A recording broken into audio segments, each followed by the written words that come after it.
pleased to welcome our first guest, former New York City police detective Bill Ryan. Thank you for being with us. Good morning. Thank you for having me. It's an honor to have you here on this day. And we should tell you that Bill Ryan is someone who was an investigator specializing in matters such as arson and this kind of nefarious attack that we saw. Indeed. In fact, you were here in 1993 because people sometimes forget there was a first attack on the World Trade Center. There was indeed. And, you know, many people died. We had 6 people die. Thousands of people were injured.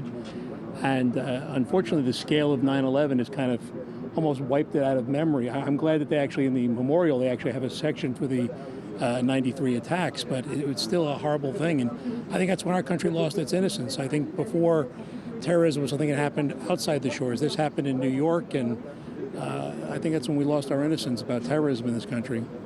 Before I ask you more about losing the innocence, because that is a key point, when you wake up, when the alarm rings before dawn on September 11th, what goes through your mind? That morning, it was just like today. It was a beautiful morning. You don't think anything is going to happen, and you know when this all happened. I mean, it was election day. It was primary day in New York. We were electing a new mayor. The city was full of hope, and you know there was going to be some changes. But I mean, it was a hopeful time. Crime was down. It was a great time in the city. So that was the moment you get, like everybody else, we see that first plane hit. We don't know what it is. You don't. I mean, when I got the call, my wife actually sent me a text page back when people had those things, and they said a plane hit the Trade Center, and I thought it was a small plane, like a Cessna or like a 1 or 2 man plane, and I thought it was possibly an accident. And shortly later, when I got the text about the second plane, I'm like, well, clearly this isn't an accident. Clearly not an accident, and on the day, there were more than 100,000 rescuers on the scene between fire, police, ambulance services.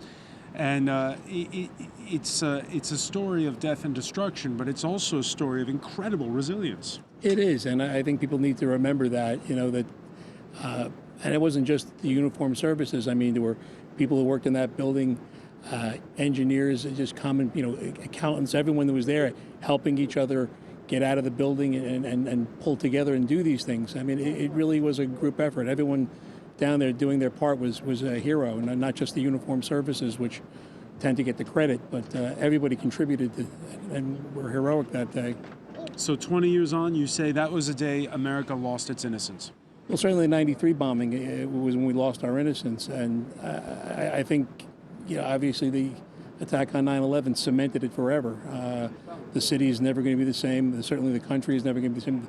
The world. I mean, you know, this wasn't just an attack here. I mean, you had people from, I think, every country in the world was represented. I think everybody lost somebody there.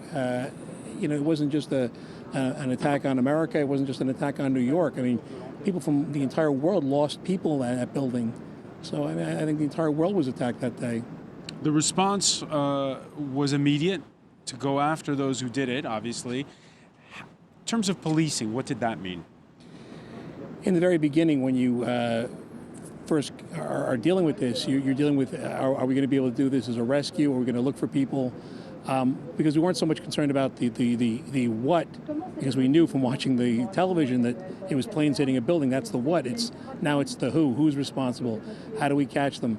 How do they do this? And that was the investigative end of it. And you know, the rest of us were dealing with the recovery of the bodies and trying to identify people. I mean, there was amazing strides in DNA investigations trying to find, because people weren't finding full bodies at a certain point. You were finding fragments of bodies and hair, and you know, it was amazing the work they did to pull that together to identify people. And the New York City Police Department sets up its own counter-terror unit.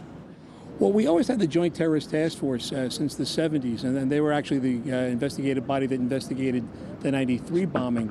But after that, New York City Police Department said we're going to have a full-time counterterrorism. They put cops in counterterrorism, I think, in every country in the world at this point, and it's a pretty big network. Pretty big network. Some say that the remit was too wide, that there's too much probing, and it's used not just for counterterror now, but to spy on people.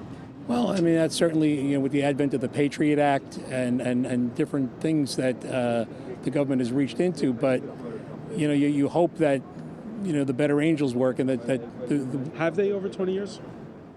you never know what you don't know. And I mean, have they used it for that information to do things that they shouldn't have?